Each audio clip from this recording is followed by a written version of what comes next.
Miside, an experience that, in my humble opinion, twists and bends the idea of psychological horror in ways I've never truly seen before. There's a whole world of factors that contribute to the wonder that is this game, and I'm super excited to do a deep dive into them during this video. So, I'll get it out of the way first and straight up tell you this game is a masterpiece, and whether you've played it or not, I can guarantee you're going to leave this video loving the idea as much as I do. So, I am Cryptid, and I make videos on things I'm passionate about. Now, let me bash you on the hips with a pipe, violently and vigorously, and thus, you scream, "Ah, miside!"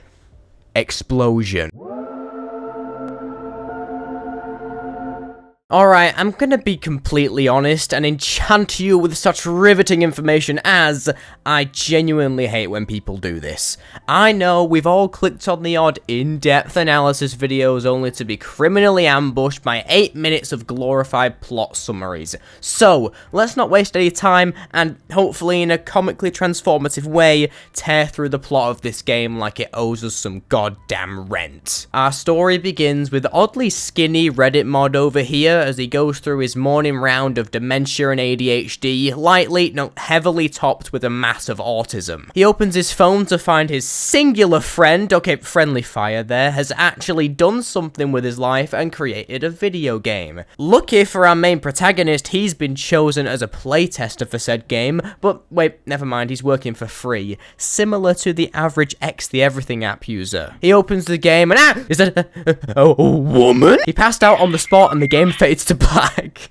Okay, in all honesty, it's just Mita. Classic Mita, always scaring the men away. She invites us to tell her our name ensues, and she asks us to help clean up. Cleaning up happens, and that's it for day one. Next day, we chop some goods and make a meal. Third, we play some mini games and earn cash, then do more tasks, and just before it gets repetitive, Mita presents us with a proposition. Being in a room with her. But wait, that's not possible. Oh wait, never mind, we're in the game now. Our protagonist is naturally shocked by this, and he looks around to find this odd-looking supercomputer that looks about as out of place as China in a bull shop. We look for some items and place them on a scanner, and the machine loads the most recent game version. This will be relevant later, and of course, our first of many low points is the machine fucks itself. Things go all spooky, and we fix it by finding batteries across the place. One comedically long hallway later, and the machine's activated, and we're in the right version. A bright, cheery, and seemingly happy location. We meet Mita. Wait, we meet her, get it? And she gives us the scoop, which apparently isn't much more than we spawned at the wrong side of the map or something, and then we brutally interrogate her Arkham Knight style. Not much important plot stuff happens here, just your standard pulling drinks out of the screen shtick of course, but some interesting stuff does happen that I'll bring up in the later sections of the video, so I'll summarize it by now with one word: Mita. We do have our first glitch out session here, which is cool though. We're midway through getting our asses kicked in a rigged game of cards, and then a sound of what I can only describe as 2 meters going at it in the wardrobe perks our ears. We go over to check and Mita's being overly possessive over this thing. Never mind, get the fuck out of my way. We refuse to let her gatekeep anymore, and she does exactly what any sane person capable of handling rejection would do,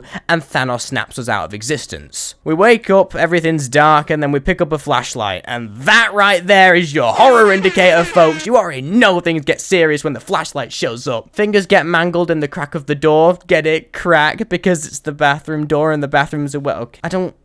What is happening?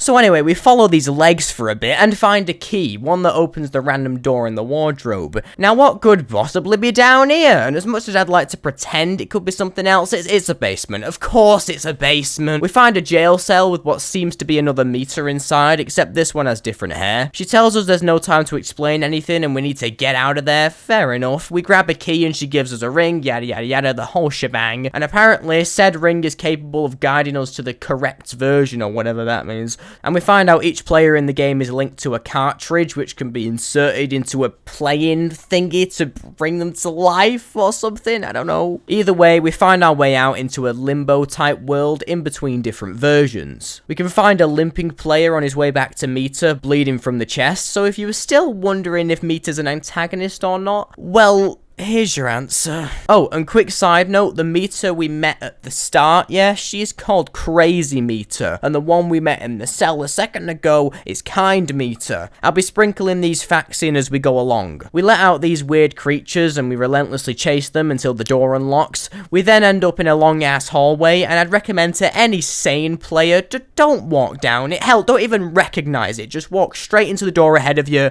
Otherwise, Kind Meter's waiting for us, but hold up a second, I need to play a video game. So we beat the boss of this arcade malarkey, and Kind Meter chews us out for not running immediately to her.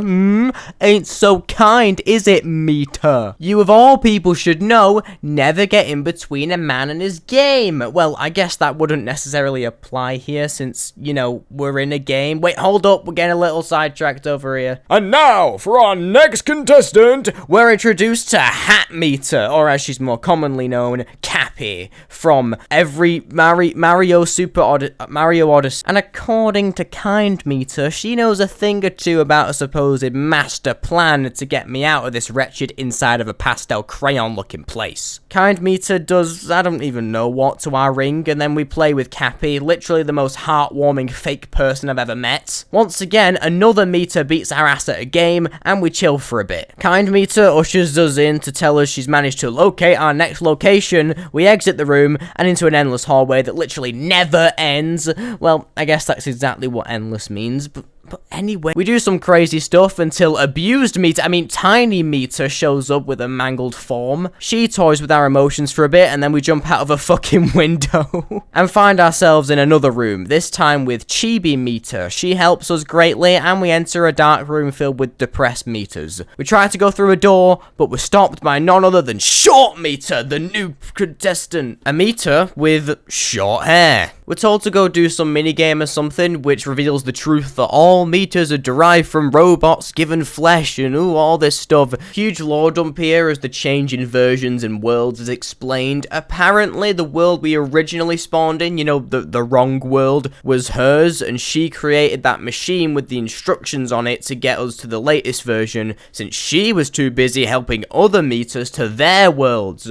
Makes sense? Good. Moving on, we're chased by humanoid mannequins that only move when our backs turn to them, so basically just envision the endos from FNAF Security Breach. We climb a ladder and enter, or rather exit, into this open area with Cybertron for a backdrop. We do a few puzzles and BAM! A damn fridge! We exit that area, thank God, and into what's possibly the most beautiful colour change I've experienced in a game, as a dreamscape opens and we hop aboard a flying tram. We then Alton Towers laser tag ourselves to the other side as we present these flying goblins with the old pew pew, play a Quake ripoff, and then enter what could possibly be the most depressing sight in a video game, a goth girl in a cutesy bedroom. Because we're such a gentleman, we help this poor Meter via collecting fragments of pictures and piecing back her appearance with literal glue. We leave because apparently our protagonist isn't satisfied enough with pulling the old leaving for milk magic trick on every poor Meter he comes across. Another long hallway transition, this time with mannequins, and we're thrown into version 1.1, Sleepy Meter's version. This game's awesome, it's amazing. You know why? Because Sleepy Meter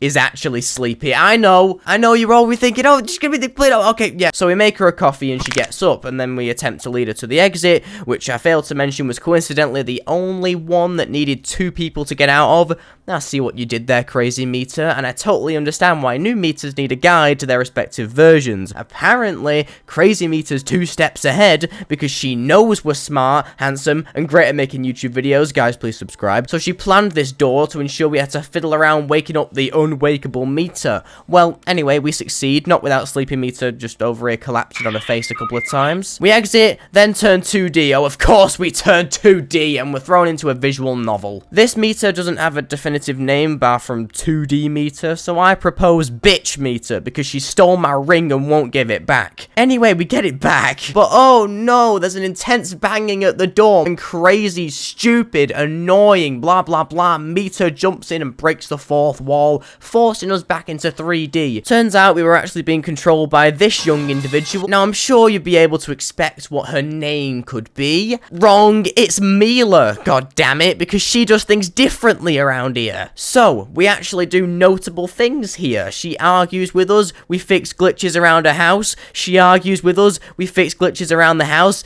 and then she cries and begs for forgiveness, but not really. Classic. We try to leave, then she cries some more. This time it's well serious, because she's actually being nice to us, and gives us the most depressing, heartbreaking, gut-wrenching moment in the game that had me and many others in tears. Then she gets decapitated. Holy shit, mate, run for your life! We're then thrown into a chase sequence, which is wrong on so many levels after the calmness of Mila's presence, bar from the constant complaining and annoyance she was. Anyway, our path breaks, we're thrown into a boss fight type thing, and that's in third person for some reason, and after we beat it, and by that I mean it was sabotage, we're Among Us crawling through a vent, and into that. Yep, we enter a demon's domain, as what I can only describe as pre-beta Mita jump scares us with the most horrifying twist I've ever experienced in my life. I was very sheltered. So we gotta get a teddy bear and stuff, but I don't care, man, just get me out of here. Thanks to our friend Kind Mita, she yanked us into the location of the core and gives us the briefing. We enter, noticing some hive mind meter or something up top, trying to reboot her,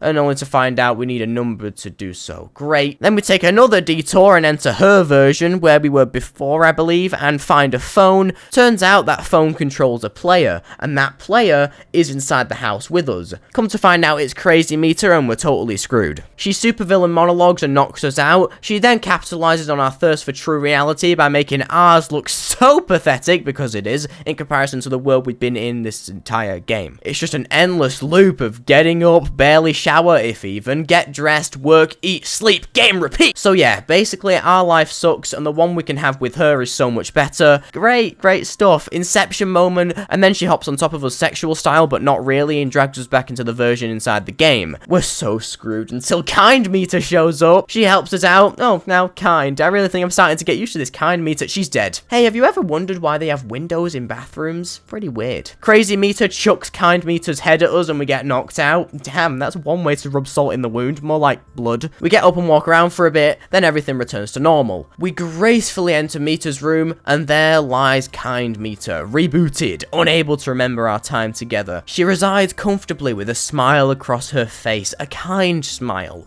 a Kind Mita smile, if some would say that. Though, knowing our Mita, she's smart and wrote Crazy Mita's index code on her hand along with the ring we need to enter the core. It's at this moment we realise the world we're warped into at the start of the game wasn't actually Crazy Mita's, it was hers, and she had been trapped in the jail while our antagonist picked on unsuspecting players such as ourselves. Anyway, we for some reason decide to take the unknowing Kind Mita to the core with us, a bit pointless if you ask me, and enter the login for the final time and reboot Crazy Mita. Weird core Mita woman jumps up in surprise, suddenly deciding to be a supporting character for some reason, but that's not really relevant. She just stands there until she doesn't and chucks us across the room and incapacitates us. We wake up in, once again, a bright, colourful house. Upon entering the kitchen, we see Mita, no longer crazy, sat politely drinking tea. We try and leave, which she's totally on board with, by the way, but we're met with what seems to be a blockage preventing us from exiting.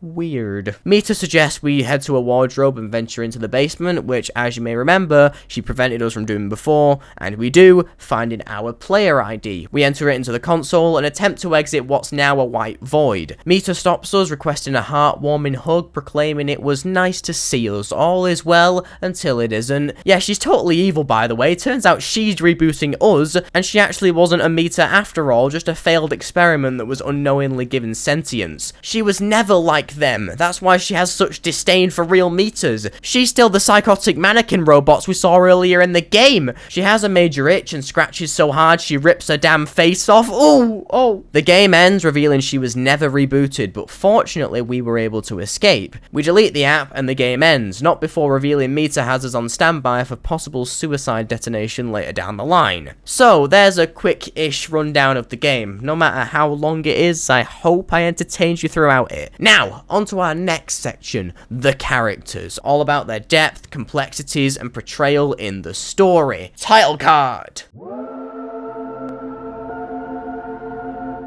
I see no other reason not to begin this segment with the psychopath herself, Crazy Mita. Never once did I think I'd be talking about an anime girl that's actually a robot, but they all are, except she's different for some reason. It's complicated, but in my opinion, I think she's the perfect antagonist for the game. Of course, Mita would have to be the villain, like who else, but Crazy Mita's premise as a sadistic, masochistic entity with zero regard for anyone else's existence is what elevates her. She's crafty, always 2 steps ahead, making her unpredictability and odd possessiveness of the player unsettling. Her overall obsession with control, especially over the player, is kind of just really upsetting me because it's just scary. It's too scary. Though honestly, she's not just evil for the sake of it. It's the kind of unpredictability that keeps you second guessing every move. Like, she's always 2 steps ahead.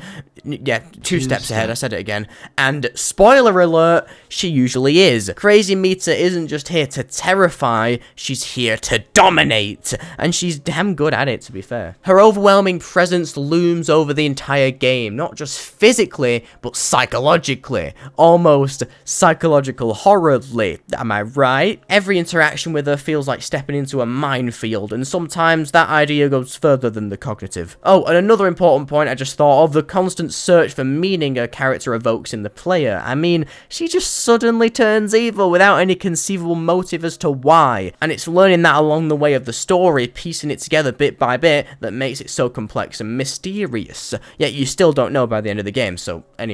Ultimately, if you think about it, she's the glue that holds the plot together. Your quest is to get out, but her madness continues past her version, something that the majority of other Mitas in the game fail to do. Usually when you enter a Mita's home and end up probably going for the milk afterwards, you do stuff there for a bit, and then you're off. In the case of Crazy Mita, she's not one for that malarkey. She's smart and knows our potential, so she intentionally sets things up along the way to stunt our progress towards victory.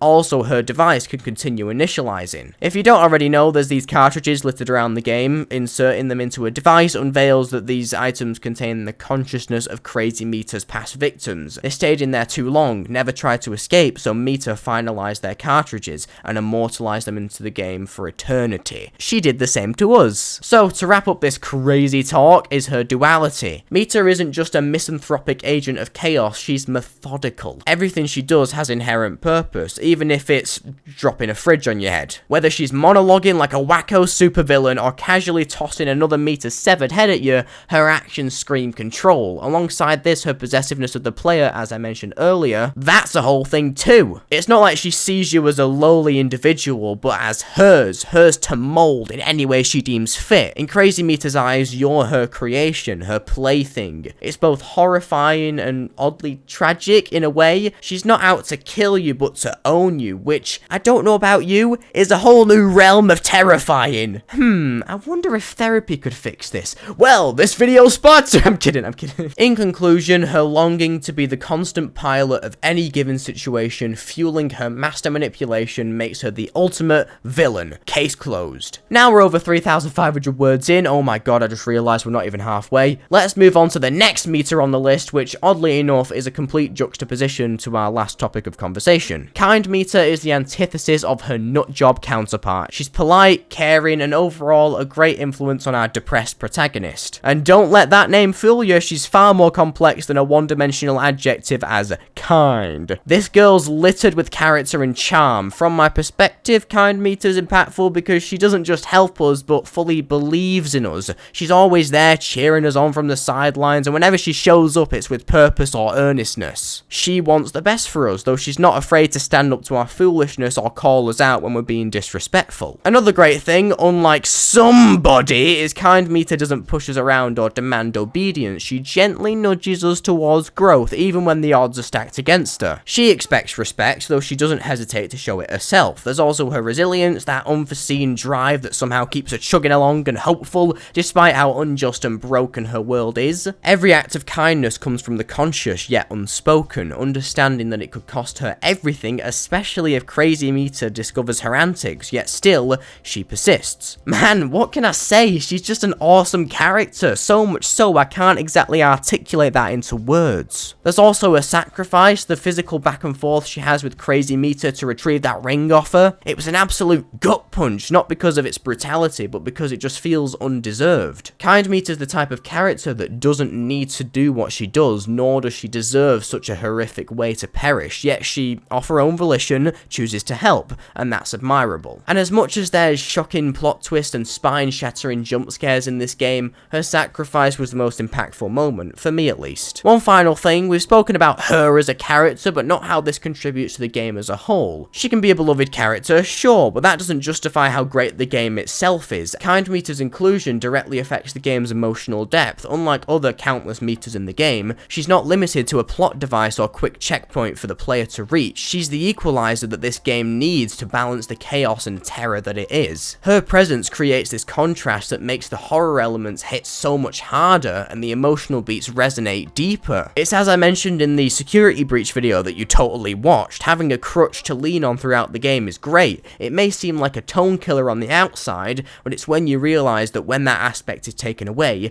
the absence of it makes the horror moments hit even harder than if there was nothing to lean on in the first place. On top of that, her portrayal speaks to Miside's genius in subverting expectations. In a realm where every other Mita seems to teeter between creepy and chaotic, the genuinely kind ones being limited to a few minutes of screen time, Kind Mita's genuineness seems almost too good to be true. This prompts the player to continuously question her motives, let me just say that right, and attempting to find comfort in her, yet not letting their guard down fully. This keeps the constant tension that miside relies on, that even in the most bright and cheery of moments, we just can't be too sure. This makes the aforementioned sacrifice so much more impactful as you realise by that point that she truly was out to help you and she wasn't having any ulterior motives. It's devastating. Finally, Kind Mita is the proof that miside can be humanised and still retain its horror elements. The scares are relevant, sure, but the game also aims to create a world where the characters feel real,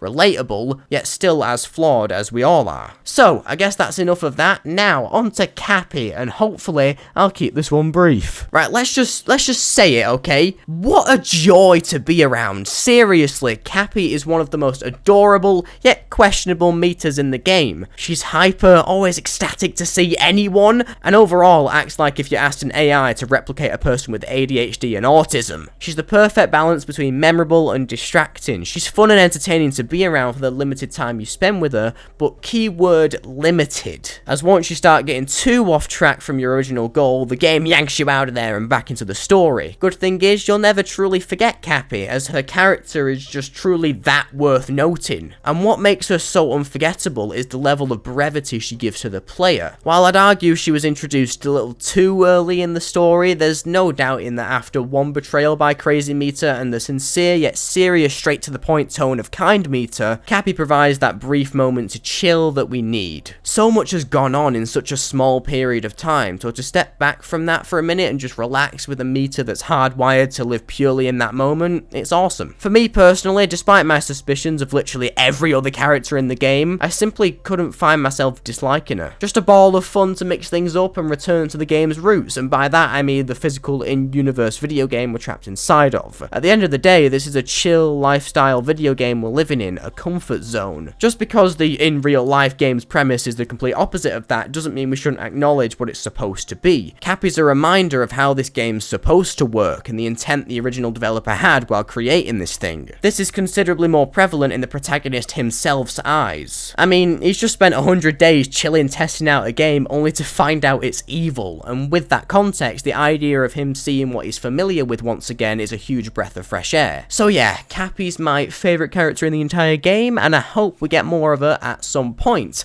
I'd love to see how her dynamic evolves in updates such as the upcoming peaceful mode. Now, time to move on. I'll get to the smaller characters now, literally, as I'm talking about Chibi Mita. Is that how you say it?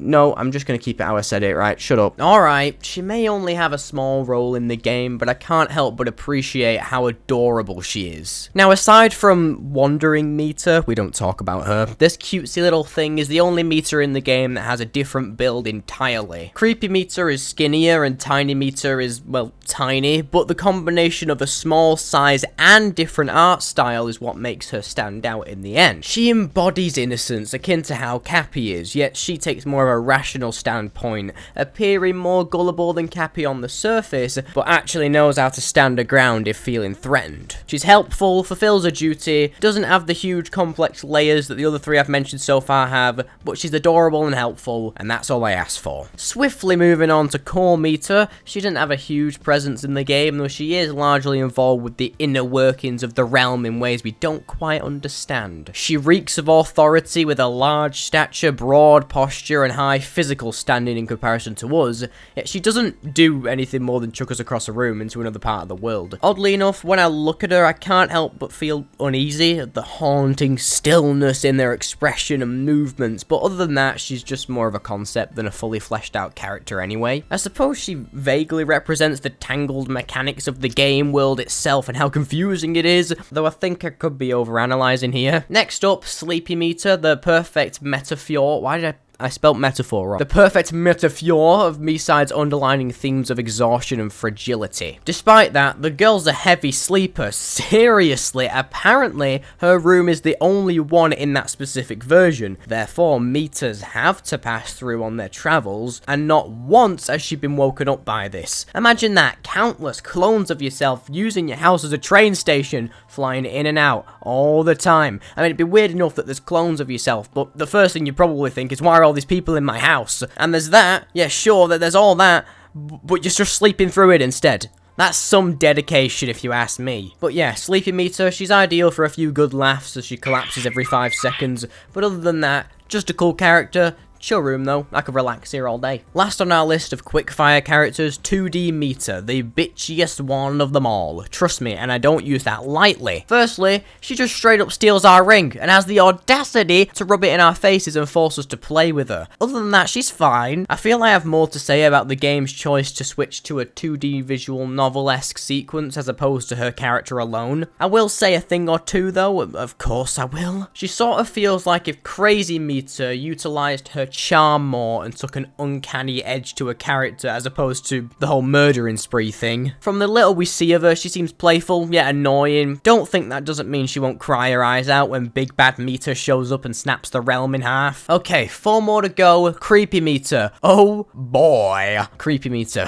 It's the first one to ever exist, patient zero of the whole operation. Her AI is shaky, and she's quite two-dimensional, not as much as our last character, but you know what I mean, you know what I mean, and doesn't have much to a character. As the name suggests, she's creepy as fuck, yet that comes more with her aging and neglect, but we'll get to that in a second. You can tell she's the first model right back in the original stages of development. Her model's scuffed, the cell shading just straight up isn't present, and she's the only Meter to wear a white collar dress as opposed to the classic crop top and skirt. Creepo over here also differs in her maturity. As you can tell, I'm quite mature. Paralleling her being the firstborn AI, Creepy Meter has regressed into a childlike state, emphasizing needs such as a teddy bear to keep her content. This is great from a character writing point of view, as the player can immediately notice through her actions that this Meter isn't as refined as the rest. As for the creepy stuff, you know, it's kind of in the name. Boy, does she excel in that territory. The part where her neck extends to follow you around the house, better yet, when you receive a teddy bear and she can just see the shadow of her behind you, and upon turning round, she slowly glides back into the kitchen. It's horrifying. She's a rotten mess straight out of the ring, and I never want to see her again, nor talk about her. Enough said, thank you. Now for another creepy character, I just can't get enough today, can I? Tiny Meter is an odd one. I kept her out of the quickfire section because I feel there's much more to be said about her character,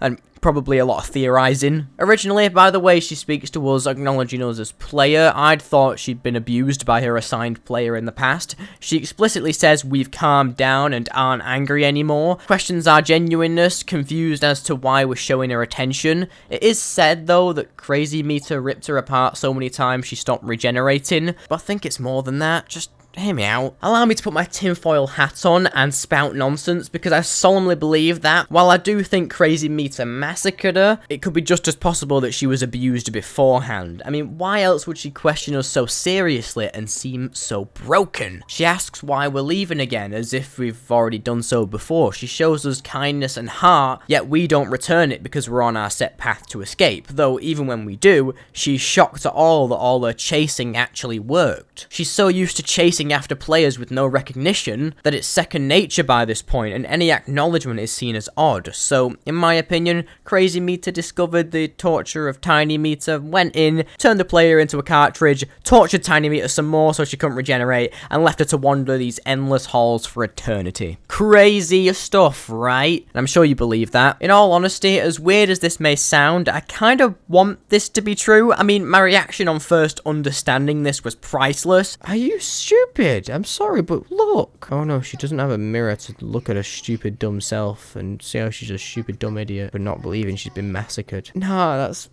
Dude, you can't be pulling this on me right now. So I'd love to keep that as canon, please, thank you. As for Tiny Mita as a character, I think she's lonely. Her design's unique, despite the backstory, and the ability to actually tell that story through the visuals of the design is really important and hard to pull off trick in storytelling. So huge shout out to the devs there, and in everything else I've said, I'll be honest. I really hope we see more of her. She seems so cool. Next on the list, Short-Haired Mita. Possibly the most unfortunate name for the most impactful character in the game. Okay, that may have been an overstatement, but nonetheless, I value her as a character. She's got a whole ass backstory about guiding newly created Mitas to their realm and all that stuff, but other than that, she does some great things for me, and that's all I care about, apparently. She's the embodiment of no-nonsense determination. That's not even a saying. No one says that. Her grounded demeanor and practical approach to tasks make her a stark contrast to the rest of the Mitas that are quite predictable or just downright mentally ill. She adds yet another refreshing layer of depth to the game, and the way she introduces us to the lore dump that is the digital realm and how it operates was a great integration that I never got bored with. She's just a cool little informative side character, no faults from me. I think the work she does is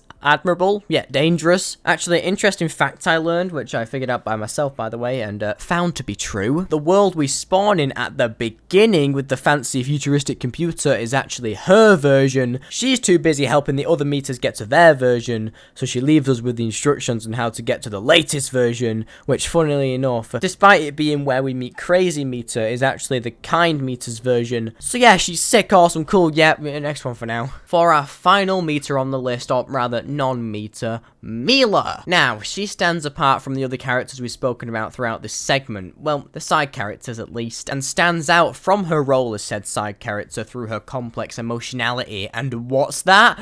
Character development? Mila is assertive and supposedly enjoys her own company, though we all know how that turns out. She's originally shocked by us warping out the visual novel she was playing, and so she falls over, though of course she recovers and cusses us out. Perfect! She's already set up her character. Interestingly, from what I know, Mila isn't part of a collective identity of Mitas as we know them. She's independent and doesn't actively long for a connection with a player. This switch up, particularly with the name, sets off huge alarm sounds in my brain for, hold up, this is different, keep an eye on her, so I suppose that says something about her individuality. Now, her interactions with us range from conflict with threats of harm and basic sarcasm, to genuinely breaking down crying, begging for us to stay. Oh, the duality. In my opinion, this is what makes her both tragic and fascinating at the same time in terms of character. She lashes out at the world purely because she feels alienated by it. This premise is intriguing, and I'm wholeheartedly hoping that she gets a spin-off of some kind, as she's simply so complex and there's a great opportunity for a story there. The Mila that refused to sit in the hive mind. I think that goes hard. Honestly though, I was downright devastated when she got decapitated, especially after that lovely moment of vulnerability. It's unfortunate to see someone that's tried so hard to escape, filled with genuine hatred for a higher power, to be taken down by the very hand of that individual. She's a victim of the same forces as we are, and that high and mighty attitude shatters in that moment, leaving us essentially stun-locked by it. So her short yet impactful role has a special place in my mind when I think of this game, and the idea that she's some sort of mirror of we, the protagonist, struggles in their most raw, painful form torments me with fascination. So, that's the character segment covered. Now, onto the plot and story of the game itself, and how well it is how well written it was overall. Miside's story is the core of its entire being. Without the intricate details hidden in the narrative, I can guarantee that the game wouldn't have flowed as smooth as it does.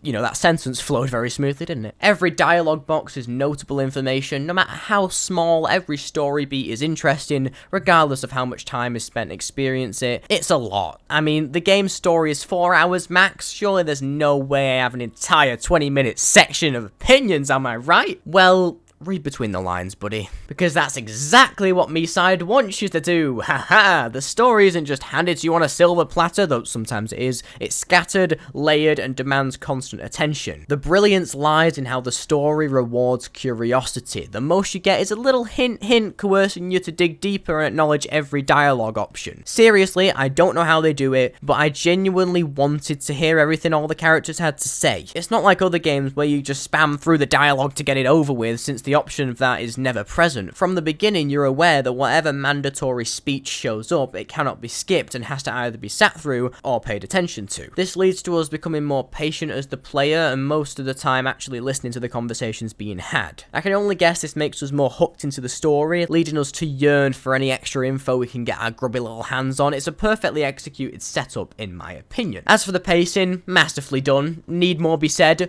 Wait, there's 3 paragraphs of it here, oh my god. It's like the game knows exactly when to slow down and let you breathe, and in the same breath, exactly when to yank the rug out from under you and into a run for your life sequence. This doesn't just apply to the breathers scattered throughout the game, Cappy's place, Sleepy Meter's room to an extent, all that stuff, but also the horror elements. Tension is one of the most important aspects in inflicting fear into the audience. It is the most important aspect. If you can't effectively master building and breaking that tension, things go downhill fast, trust me. Luckily, the pacing helps with that. We get moments with slight ambience for all of you posh folk, the odd white noise, or sometimes even just complete silence. These junctures hang on the end of their time for a similar amount to the more positive, quiet moments in the game, yet the environment around you, the short, soft animations of the player, give the opposite effect with the same technique. This balance between tension and relief isn't just good, it's damn vital. Without it, the game would risk exhausting the player, either by overloading them with relentless horror, or boring them with too much downtime. Take Cappy's home as a prime example of this. It's not just a brief moment of it's cleverly structured so the player can recalibrate. You're laughing at her antics, maybe even questioning her role, of whether she's truly as innocent as she seems, but above all else, no matter how deep you dive into theorizing, you let your guard down. And just when you think you're safe, BAM! The game throws you right back into the ugly. Even in its quietest moments, miside knows how to make you feel uncomfortable. The slow, deliberate pacing in darker areas, like those endless hallways or the loop. Oh, goddamn the loop. The ambiguity of Sleepy Meter's room, you know, oddly quiet yet calming at the same time, kind of on the fence there in between the two. The sound choices and interesting lighting design force you to sit with your unease. You start anticipating the worst, hyper-focusing on every sound and shadow like an autistic kid when he sees a train. That's where the pacing truly shines. It doesn't always deliver a scare when you expect it, but it makes you feel like it could, and that's important. In addition to that, sometimes it does scare you when you expect it, to continue the idea of randomness. If jump scares only happened when you least expected them, it'd make you think you could outsmart the system, but that's not the angle the devs went for. Instead, they left it up in the air, ebbing and flowing between the two, truly emphasizing that idea of random chance, 50-50. You can never truly put your finger on whether you'll be scared or not. Take the spider creatures for example. You expect them to jump scare you, right? No. Never. They only make you slightly glitch out, pulling you even deeper down the mines of tension, yet nothing ever happens. It leaves you pondering why something so creepy looking was ultimately so harmless. I suppose we'll never know. Another thing with the pacing is how it evolves over the progress of the story. In the beginning, it's more measured, giving you the time to adjust to the world and its quirks. But as the story ramps up, so does the pacing. You start to notice fewer moments to catch your breath, with the stakes rising and the horror sequences becoming more frequent. Even the supposed safe spaces such as Mila's house slowly become corrupted by hatred and torment as she breaks down in front of you. This escalation mirrors the character's own journey from confusion and curiosity to outright desperation. It's a subtle shift, but it ensures the tension remains fresh and engaging throughout. Better yet, I appreciate how miside doesn't rely on cheap tricks to maintain its pacing. It's barely a series of loud noises and sudden scares, it's the build up to those moments that make them impactful. Hell, sometimes the scares are silent completely. Speaking of the build up, the sound design is perfect, by the way. A faint creak in the distance or slow rising ambience that feel airy yet enclosed in your eardrums create a sense of inevitable dread that lingers far longer than your average FNAF jump scare. Ultimately, the game respects the player's intelligence, trusting them to notice and react to these subtleties rather than spoon-feeding the fear like the children. Looping back around to the story itself, I really appreciate how it integrates and intertwines well with the gameplay. Every choice, every action feels like it's contributing to something greater,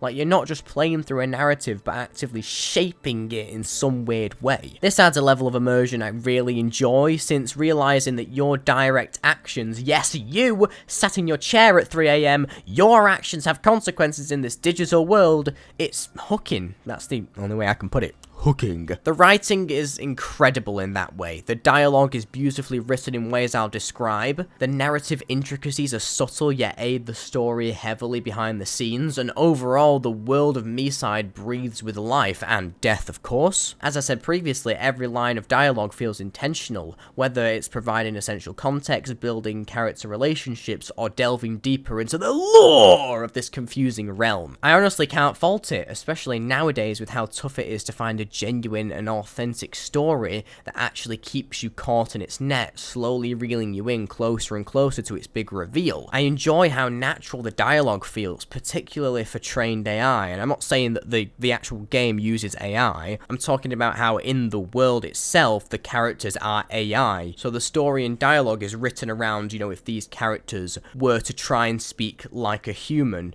and they are in-universe AI. In an odd way, it sort of feels like that, how a sentient AI would actually sound, you know what I mean? Crazy Meter, for example, oozes with menace and manipulation, like a true cartoon villain, her words twisting around the protagonist like a verbal chokehold. She has such a presence throughout the experience, yet you can just sense the character AI chatbot hiding underneath the skin suit. Kind Meter's dialogue is warm and measured, often layered with hints of wisdom or emotional depth. She still feels like a complex character, yet at the same time leaves remnants of her artificial intelligence in there. Cappy embodies this, a being following its programming to a T. After all, she's just been rebooted, and that's overly obvious through how she talks. The same is true with Kind Meter's reset near the end of the story. It gives us perspective on how far these characters are capable of evolving, how much they can learn to be sentient in a sense. Back to the dialogue, there's times when characters can say a lot or nothing at all. Each choice on how many lines a character says at once speaks to them as a character. Creepy Meter's limited to the essentials, giving cold hard facts through her broken form. Later meters are much more complex as the AI is improved, yet still, Short-haired Meter remains vigilant in understanding her personality, stern and stiff, straight to the point. It fleshes them out in a verbal way without completely lore dumping to the point it's boring. Pre-Crazy Meter's hesitation to answer about the wardrobe indicates some mental notes on how certain things should be perceived. Cappy harmlessly revealing a sex toy and just shrugging it off like nothing happened speaks to her innocence. I appreciate how every character, despite supposedly being the same base model, was able to develop their own personality. It opens up the world to be more fleshed out and full in my opinion. Another thing I particularly enjoy about the writing is how it, once again, balances exposition and mastery. The game provides just enough context to keep you intrigued, with the option to delve deeper but never gives away too much, leaving breadcrumbs of unanswered questions to open to theorizing. This keeps you on your toes, constantly wondering and reevaluating what you think you know.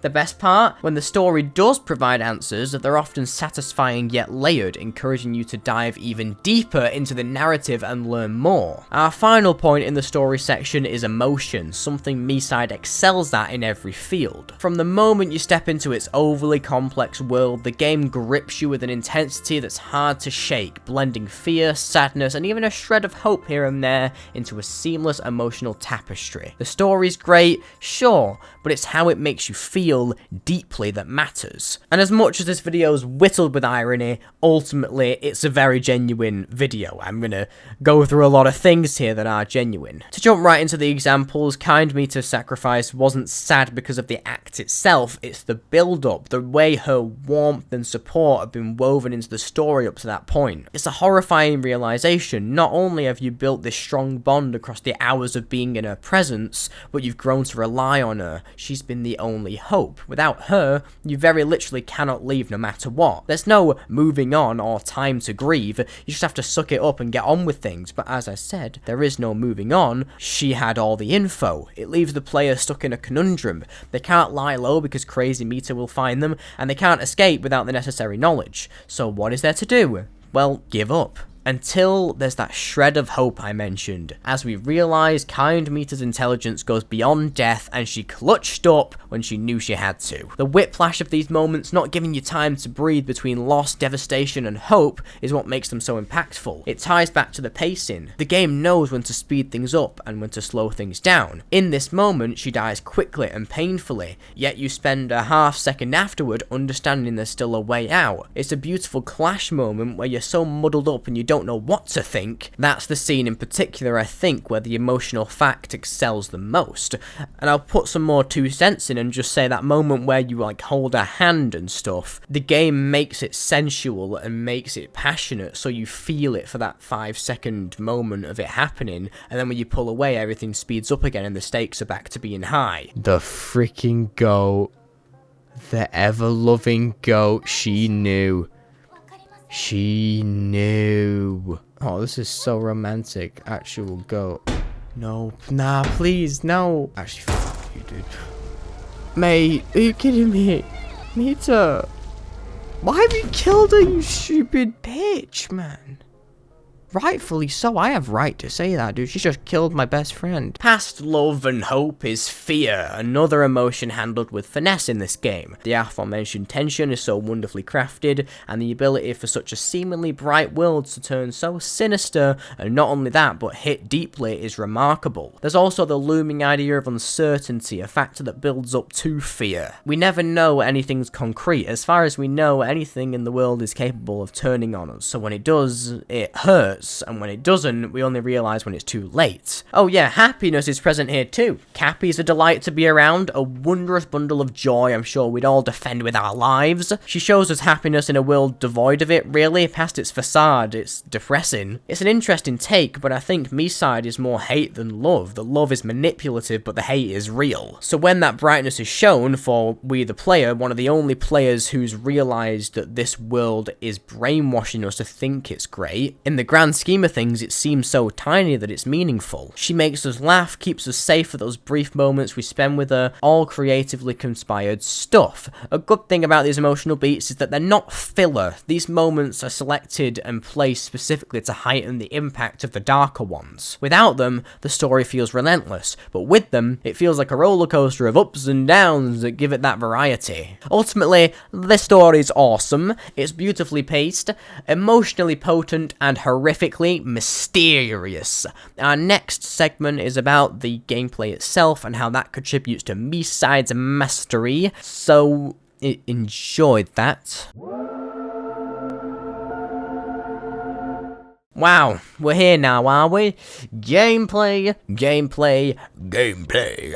Oh, so wonderful gameplay. Miside's a confusing one because the gameplay elements are so mismatched, I honestly don't know where to start, which isn't great for a video, is it? Well, most important, yet least I have to say about the movement. It feels fluid and awfully dreamlike as you essentially glide across rooms with the help of your uncannily smooth hand to open doors, and that's what gets me. All of the doors have knobs, yet you always just push through them. I think that's a design choice to make things flow better, especially especially in the tense moments. You get so used to just pressing W and it sends you where you need to go that if something sinister hides behind a door, nothing in the movement changes so it feels natural. And that is when they get ya! Exceptions are bound to show up though, with the movement changing in the loop to make things more tense and samey. The hallway's only short, so instead of you being able to breeze through it like it's nothing, they make you twist the doorknob on every door you come across to raise the, say it with me, tension further, and also to drag out that sequence to make it seem longer, like you've been in there for ages and ages. Another way the movement's expanded is in the chase sequence, fittingly titled Run and Hide. In this segment, what was once fluid movement that felt like gliding on air had been twisted to feel like sprinting through harsh quicksand. That sense of control over at least our movement we've constantly had throughout the game was seemingly slipping away. This is only more evident by the moments later when we're tied up and unable to move. The one thing we felt we had, the world around us being manipulated by an evil hand and the characters having their own consciousnesses, was our movement. Yet here, it doesn't seem that way. So yeah, the movement's basic, but there's still a few things implemented here and there to make the experience more immersive and really, really terrifying. Now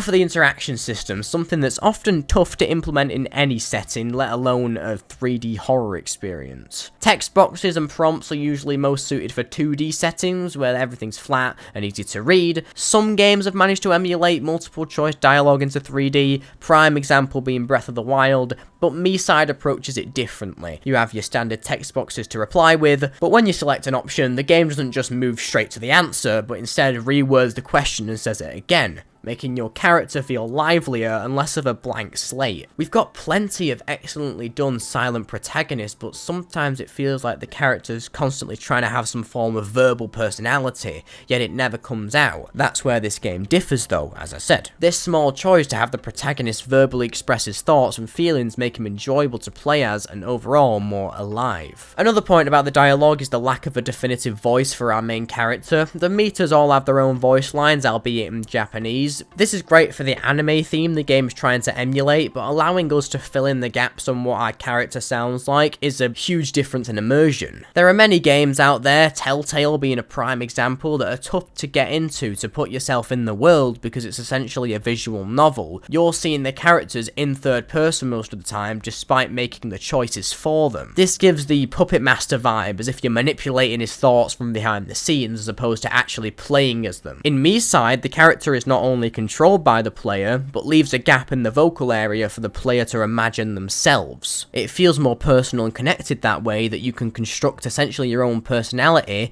and project it onto this guy. They all say the same lines, but their inflections, tone, and speed in which they talk is all up to interpretation. Great stuff. A final thing about the dialogue is the aesthetic choice to have the text 3D and adapt to the world. I think it's insanely interesting, and call me uncultured, but I've never truly seen it be done before. The way it follows the player as the text is drawn out, and then once all of it is present, locks into place, gives a truly eye candy effect that I can't shake out of my mind. Another thing about the text is the way you immediately know who's speaking by the style of it. If the text is magenta coloured with a white outline, odds are you're speaking to Crazy Meter. If it's a light red-blue gradient, it's Kind Meter, and so on. I mostly enjoy the levels of creativeness it reaches, particularly with Creepy Meter, where the text shakes to mimic her shattered personality and enlarges in size as she becomes more twisted. I appreciate how it plays with the idea of subtitles in such an immersive way, essentially making them part of the environment. And don't even get me started on how they break away like a wad of chalk. Ooh, beautiful. Anyway, I'm done chatting about this now. Next on the list, the puzzles. I'm a huge fan of the puzzles in this game, as they somehow found a way to integrate them that's not tedious or boring. For someone like me who enjoys puzzle games about as much as I enjoy murdering cows, vegetarian alert! It's impressive how simple yet fun these games are. Each minigame or puzzle takes on a different theme. The ones in Mila's place are cosmic and dreamlike. Fetch quests, while not entirely puzzles, are simple yet rewarding, and the little one with Chibi Meter is charming and fun. They don't shove it down your throat either, they're purely present to enhance the experience even slightly, and don't take themselves too seriously, doing their duty at world building while still providing some extra lore. The ones in Mila's house are shrouded by the idea of glitches that have to be engineered, similar to how playtesters are tasked with finding bugs during gameplay, exactly what our protagonist is doing. The puzzles to fix them truly feel like you're in a different dimension, boarding up the tear in the void to prevent it from infecting the rest of the world. It's an interesting concept that doesn't take away from the game, nor the world it's already built. Chibi Meter's puzzle, while simple, is entertaining and brings the gimmick of being a giant helping out a little mice-sized being makes it more unique. This one is particularly great as it allows us to delve deeper into the story, opening a door to the rest of the game. Wrapping up the puzzles, putting them back in the box and putting them in you know what I'm saying. They serve a greater purpose than gameplay, enhancing the world building, subtly deepening the narrative, hauntingly beautiful experience. For a game that's already so layered, the puzzles feel like the perfect addition to tie everything together without feeling out of place. Okay, I'm done playing games. It's time for my ultimate favourite topic in this yap session, the enemies. If the puzzles are there to engage your brain, these guys are there to fry it completely. The dummy meters are no joke, man. Let's just be honest. They're nightmarish things. Yeah, that's the only way I can put it. Things are great minor characters. They're vigilant and bloodthirsty, crazy Mita's own army, and her own kind, as we're later find out. Their mechanic of being stunned only when the player is facing them forces you to think fast and always be on your feet, overanalyzing every angle to discern whether that silhouette you see is another killer robot or just straight up nothing. That's what's genius about them. They force you to be more involved with the environment. You see an open room you can't see to the end for its pure darkness, so you're forced to walk in step by step and learn as you go. As more dummy meters appear, there's no other option than to back up into the unknown, the darkness, in order to keep the ones you're already aware of at bay. You can't just sprint blindly from point A to point B. Well, you can try, but you're highly encouraged to stay hyper aware of your surroundings. Every corner, every shadow, every flicker of movement becomes a potential threat. It messes with you mentally, man. The scary thing about them is they represent what Mita is without the pre-programmed kindness, simple husks with the intent to kill. It makes me wonder what power crazy Mita could harness if she descended fully into that madness as we see at the end of the game. They sort of look like crash test dummies, and it makes sense. They're throwing themselves at potential danger without a second thought, nor much control over their actions other than a thirst for blood. They're uncanny, that's the word, but just human enough to feel familiar and oddly sympathize for. And let's not forget about the sound design. The faint mechanical whirs and clicks that accompany these bastards make them even more unsettling. You hear them before you see them, which is horrible to think about, let alone experience. Needless to say, this ramps up the tension in ways I can't describe as you spin round trying to find the origin of said noises. I sure do love constantly second guessing every thought I have in this game. That's why I'm making an hour-long video on it. Great! Bless me. Now, as for the collectibles, there's something to say about those too. What I love about them is how they're deeply connected to the extended lore of the game. You have the player cartridges, which can be found throughout the game, that detail the stories of other players that have unfortunately been immortalized by crazy Mita's wrath. One thing I do appreciate about these collectibles is that they're not hard to find. I attempted to find them myself and collected a good few before I had to pull out a guide, something that's rare in gaming as a whole, not just even recently. Riddler trophies were a thing in 2009. Don't get me started. But anyway, I appreciate the developers for valuing the time of the players, giving us some extra lore without the worrying of obtaining it, taking it too long. I know myself that all the collectibles can be knocked out in an hour or two, and for a completionist status, that's not too bad at all. There's also the meter cartridges, which contain info about all the other meters in the game, similar to a bio system. Once again, perfectly implemented, not too many, not too few, which I think speaks more to the number of characters in the game rather than the collectibles themselves. Another great, cool, awesome, epic thing about these collectibles is the way they seamlessly integrate with the gameplay. They're not obnoxiously hidden or locked behind impossible challenges, nor do they break the flow of the game. Instead, they're placed naturally within the world, encouraging exploration. They feel like a reward for being curious and paying attention to the finer details. To sum it all up, the collectibles in miside do exactly what they should. They enrich the experience without feeling like padding. They sprinkle you with some extra lore lore, character insight, and a sense of accomplishment without dragging the pacing down. They serve the narrative purpose and are a perfect example of how to handle collectibles in a primarily narrative-driven game. They're there if you want them, they don't demand your time, they especially don't hold such integral information that messes up the plot if you happen to miss them. It's all just deeper insight, which I'm a huge fan of. So, if you're like me and enjoy diving into every bit of a story the game has to offer, these boys are a dream come true. Here's to hoping with later updates and possibly the peaceful mode, we'll be introduced to some more meters and hopefully some more cartridges because they're super fun to find. Phew, now that's over with, prepare to be overwhelmed with wholesomeness, sadness, and possible relief as I close this off with some thoughts.